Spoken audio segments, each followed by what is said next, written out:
budou tě slyšet tak, jak slyšíš ty a jak mluvím já s tebou, tak takhle mluvíš s člověkem. To říkáš, že tam chce být někoho jiného, vole. Což se mi nestávalo takhle často. Tak ty cokoliv řekneš, může být použito proti tobě u soudu. Ale říkal jsem tak. Ale ono je to trošku jinak, ono se to jako nahraje. Já ti nahrávám. Ale to ti nezaznamená mozek. To ti zaznamená srdce. Až takhle. To ti zaznamená srdce, ne mozek. Ty jsi jako to. Já říkám kolikrát, hej, já si to ani nepamatuju. Hej. Víš co? Nevím. To je prostě. Zajímá mě tohleto.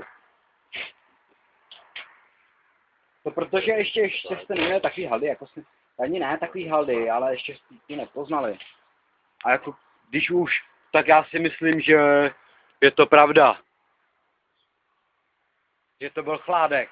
Ty budeš slavnej, vole. Chladnokrevná mršina. Ty si kolik budeš mít sledovanost na YouTube? To jsem hovoril mu chtěl nabavit. Nice. Jo. Spájíš. Protože Prosím tě. Vrátím ti něco tvýho, co jsem našel.